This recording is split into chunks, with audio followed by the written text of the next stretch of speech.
En la historia del rock, pocas bandas lograron lo que Van Halen consiguió: éxito arrollador, técnica revolucionaria y un legado eterno. Pero también rupturas, excesos y tragedias. Esta es la historia completa de Van Halen, de un garaje en Pasadena al Salón de la Fama del Rock, de las luces del éxito a la oscuridad del final. Todo comenzó en California, cuando los hermanos holandeses Alex y Eddie Van Halen formaron una banda junto al bajista Mark Stone.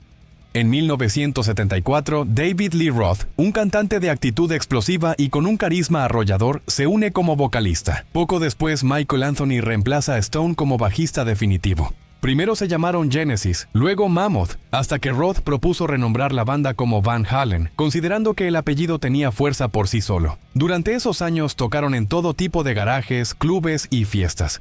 Su presencia escénica era salvaje y su sonido único. Una mezcla de blues pesado, hard rock y la velocidad vertiginosa de la guitarra de Eddie, quien perfeccionaba su técnica de tapping, algo inédito para el público común. En 1977, Gene Simmons de Kiss los ve tocar en vivo y queda tan impresionado que les financia un demo. Ese demo termina en manos de Warner Bros. Y en 1978 lanzan Van Halen, su primer álbum. El disco fue una revolución. Canciones como Running with the Devil, Ain't Talking About Love y You Really Got Me captaron a una generación entera. Pero el punto más alto fue Eruption, un solo instrumental que transformó la forma de tocar guitarra en el mundo. Durante los siguientes años lanzan discos como Van Halen II, Women and Children First, Fair Warning y Diver Down. Aunque algunos fueron criticados por no innovar demasiado, todos mantuvieron un éxito comercial notable. Van Halen ya era una potencia, pero los egos comenzaban a chocar. David Lee Roth quería más control creativo, más show. Eddie, más música, más innovación. El álbum 1984 fue el más exitoso de la banda, con más de 10 millones de copias vendidas solo en Estados Unidos. Aquí aparecen himnos como Jump, con su famoso sintetizador, una decisión arriesgada de Eddie; Panama, Hot for Teacher, con uno de los videos más icónicos de la época MTV. Pero el éxito trajo tensiones. Eddie construyó su estudio 550 y comenzó a grabar por su cuenta, alejándose de Roth. En 1985, David Lee Roth deja la banda. Cuando Sammy Hagar se une a Van Halen en 1985, muchos pensaron que sería el fin, pero fue todo lo contrario. Hagar aportó una voz más poderosa, una actitud menos histriónica que Roth y una química casi inmediata con Eddie. El primer álbum juntos, 550, fue un éxito arrollador, alcanzando el puesto 1001 en Billboard y vendiendo millones de copias. Con él llegaron himnos como Why Can't This Be Love, Dreams, Best of Both Worlds, Love Walks In. La banda adoptó un sonido más pulido, con mayor presencia de teclados, estructuras más melódicas y letras más maduras. Esto no agradó a todos los fans clásicos, pero atrajo a una nueva generación que veía en Van Hagar una banda distinta, casi más accesible. En 1988 lanzan OU812, otro álbum exitoso con canciones como When It's Love y Finish What Ya Started. En 1991 llegó For Unlawful Carnal Knowledge, con un sonido más crudo y rockero, y el éxito Right Now,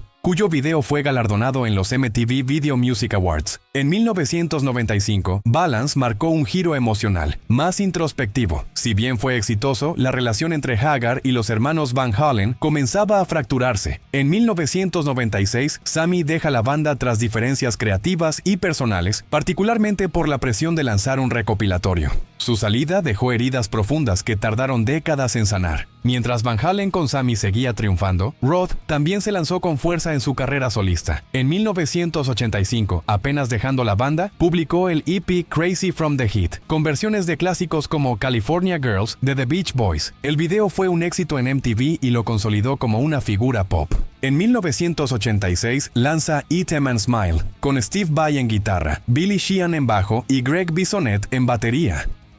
Fue un álbum poderoso, lleno de energía, que muchos fans consideran lo más cercano al espíritu original de Van Halen. Después llegarían discos como Skyscraper 1988, más experimental, A Little Ain't Enough 1991, con tintes blueseros, y una carrera errática durante los 90, donde su relevancia fue bajando.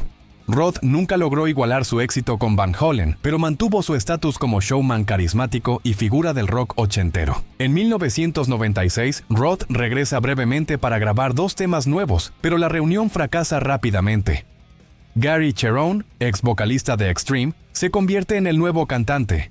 El álbum Van Halen III, 1998 fue un intento fallido de reinvención, confuso, sin dirección clara, con Eddie tomando incluso el rol de bajista en algunos temas. El resultado fue decepcionante, bajas ventas, malas críticas y una gira apagada. La banda entró en silencio. En 2004, Sammy vuelve para una gira. Lamentablemente los shows son caóticos. Eddie, afectado por el alcoholismo y el cáncer, no estaba en condiciones. En 2007 todo cambia. David Lee Roth regresa oficialmente y Wolfgang Van Halen reemplaza a Michael Anthony. En 2012 lanzan A Different Kind of Truth, un disco potente que retomaba demos antiguos con una producción moderna. Fue un cierre digno, con una gira nostálgica y poderosa. Pero el tiempo se acortaba. El 6 de octubre de 2020, Eddie Van Halen muere de cáncer a los 65 años. El mundo se detiene. Desde Metallica hasta Queen, todos rinden homenaje al guitarrista que cambió el rock. Wolfgang revela que Eddie soñaba con una gira final con todos los miembros, Roth, Hagar, Anthony,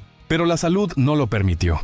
Van Halen termina oficialmente ese día. Alex Van Halen está retirado. Sammy y Michael siguen tocando juntos. David Lee Roth ha hecho presentaciones ocasionales, pero sin planes concretos. Wolfgang, con Mammoth WVH, honra a su padre sin explotar su legado. Ha dejado claro, Van Halen fue Eddie. Sin él no hay Van Halen. Van Halen fue más que una banda. Fue una explosión de talento, energía y revolución musical.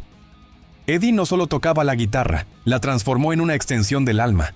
Entre el caos y la genialidad, crearon una discografía irrepetible. Hoy, ya no hay estadios llenos ni solos interminables, pero cada vez que alguien sueña con ser una estrella del rock, Van Halen vive.